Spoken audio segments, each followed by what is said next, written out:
What's up, everybody? My name is Kason. Welcome back to another WDL video. Today, I'm going to be doing something a little different. We are not going to have any sort of WDL matches this week, but I wanted to do a short video basically talking about the playoff bracket and how that works, and I'll also talk a little bit about the toilet bowl. I know I asked all the players to read through our Season 3 rules doc at the beginning of the season, but I don't know if everybody did that, and if they did, they might have forgotten how some of this stuff works. So just kind of wanted to do a little something here and give something for the people to watch, especially those of you who are watching that are not part of the league, so you can kind of better understand it. So first of all, before I go into the playoff format, know that we are going to do a toilet bowl this season. However, I am only going to film myself casting, I think, the final four of the toilet bowl. I'm not going to do the entire thing. This might be a little bit of a bummer to some of you. I am going to film all of this, the playoffs. But I'm only going to do, I think, the final four of the toilet bowl, really those like big matches, those juicy ones right at the end. I'm going to do it all in one video.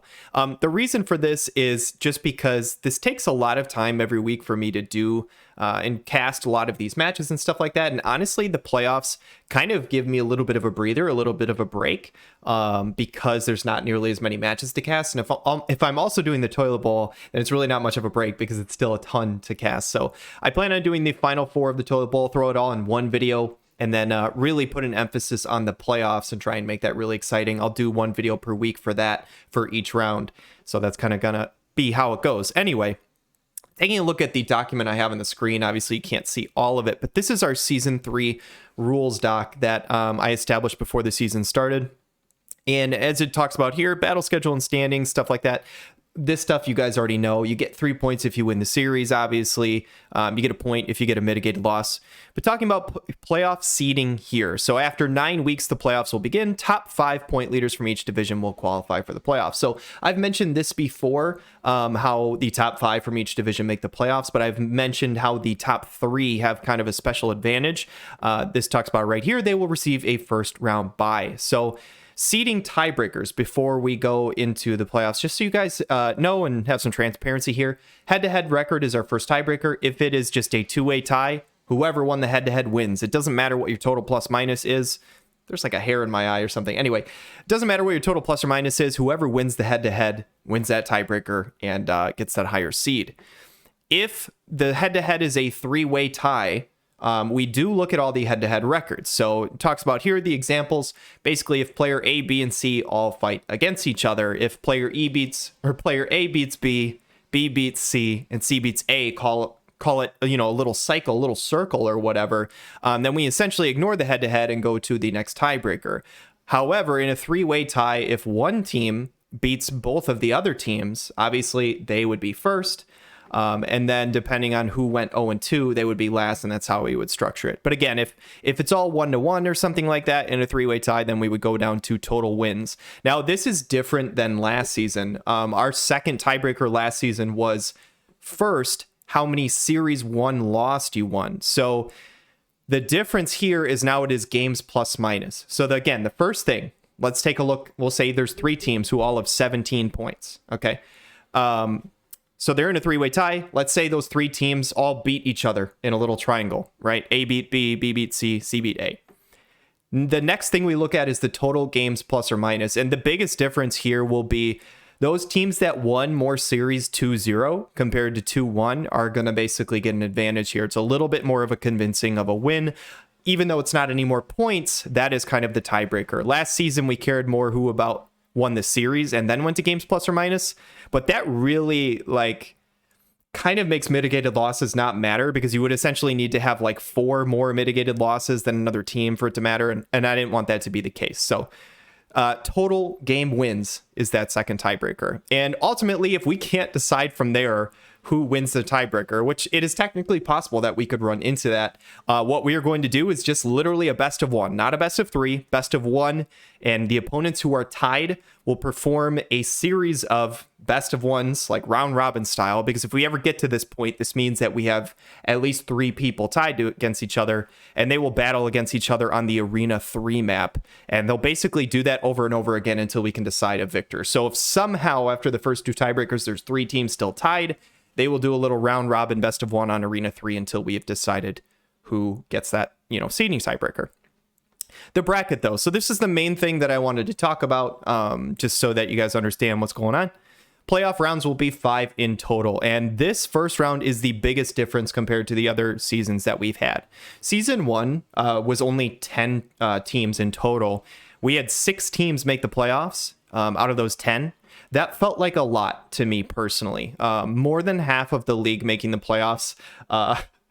Throwing shade at the NBA here, but I don't really think that's appropriate. I'm more of like talking sports and stuff. I think the NFL is a little more accurate with only 12 out of the 32 teams making it, which is why in season 2 we switched to 4 teams per division. Obviously we had 20 teams instead of 10. But season 3 we kind of met in the middle here and we decided 5 teams from each division. But this is the one round that will be different than kind of anything else. So I'm still calling this the playoffs.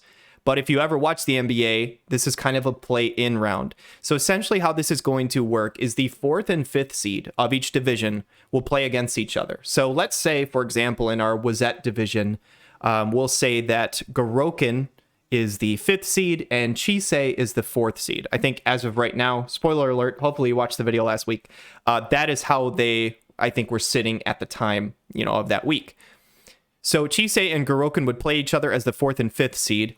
And basically how this goes is the map, whoever is the better seed, which in this case it would be Chisei, will choose 3 maps that he likes. He's going to go through a list of maps. There's like 20 different maps on Votive Calc that you can look through and scroll through. You'll choose 3 maps that you like. And he would say, hey, Gorokin, here's 3 maps that I like. Pick one of those 3 and we'll play on that. So it does give a slight advantage to the 4th seed. They can't straight just pick one map to play on. Especially with certain teams, that can be a really huge advantage. Especially speaking about like missile units and things like that, you can get some really ridiculous maps that give you a huge advantage. But it does give a slight home field advantage, if you want to call it, to the 4th seed, while also making it so that we're not playing on like 3 different maps each time like we did in the playoffs in season 1, because that just takes too much time for the players to prep and all that kind of stuff. So essentially, each division, 4 seed versus 5 seed, with a 4 seed having a slight home field advantage. Whoever wins it will officially be declared the 4th seed, or at least the team that makes it into the next round for the playoffs. And after that round is where the whole interdivision, and like I'm hoping I'm saying that word correctly, basically playing against your own division ends. In the round of 16, you will start to play against teams from another division. And I didn't really talk about this a whole lot at the start of the season, didn't want to confuse anybody, but you're basically almost part of a conference if you were to talk about it like in like a sport. For example, Rundal and Leonis are paired together, and Heinler and Wazette are paired together. So now we're on to the round of 16. The 4s and 5s played each other, and this is how we determine who plays who. So the 1st seed of each division, and we'll just take this line by line, Rundal 1st seed gets to choose their choice of the Leonis 3rd seed or the 4th seed, essentially the team that won the 4v5 matchup, right? Instead of just straight playing the lowest seed, especially because we're going across divisions where who knows how different their draft was than your division, I really wanted to try and give an edge to whoever claimed that 1st seed. I really think this helps them out a little bit because there is totally a world where, let's say the Rundal 1st seed or whatever, let's say it's Surf Taco. He might look and say, hey, I really don't want to go against a Lightning team. And it's very possible that the Leonis 4th seed might be really heavy on Lightning or something like that. And he might actually opt to go play against the 3rd seed instead. This just kind of offers people this option, basically. So again, the 1st seed gets the choice, and the 2nd seed will play the other team, whoever the 1st seed didn't pick. So that's kind of how that works. So essentially, the 1st seed gets a better advantage than anybody else. And similar to the round before, we're doing the same thing. The higher seed chooses 3 maps that they like. They submit it to the other team, and that other team picks one of the 3 that they will play their best of 3 on. And again, this is another big change from the playoffs and the other seasons. This is a best of 3, not a best of 5 in the round of 16. So heading on to the next round. So we have the quarterfinals. So this is top 8. Best of 3. I've listed map as to be determined. The only reason I think I did this was because I was thinking that there might be a chance that the same seed could play against each other. So I'm still trying to determine how this map is going to be determined. I think I'm probably just going to do like a poll or something. Otherwise, what I might do is say if there is a higher seed, they get to pick, but I don't really like that a whole lot, you know, the further they get into this tournament. Anyway, regardless, I will figure something out with this map. Just stay tuned for that. But basically, the match 5 winner versus the match 10 winner, all you really have to know about this is that Rundle and Leonis are going to continue to battle against each other, and Heinler and Wazette are going to continue to battle against each other. The top 4 is going to be a best of 5. That's really the only change. And the grand finals is the best of 5. So if you are in the top 4 teams, you will be competing in a best of 5 rather than a best of 3 like the other series. That's kind of one of the big changes.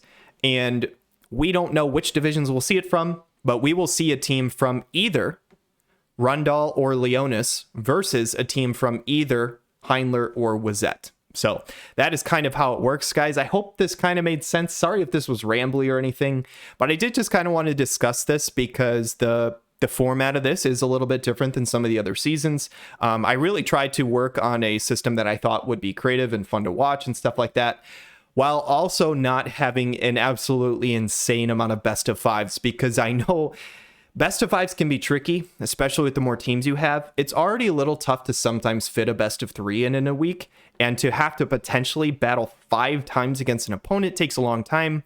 And I really wanted to only save that for the very end when there's not a whole lot of teams remaining. So hopefully that makes sense. I hope you guys enjoyed this video regardless. If you have any questions for me on the format, leave them down in the comments below. When you're watching this, I am probably out relaxing outside, reading a book, maybe doing some wakeboarding or something like that, enjoying my vacation, which I'm really, really excited for. But I'm excited to head into week 8 next week, and we'll see you guys there. So thank you guys so much for watching. Have a wonderful day.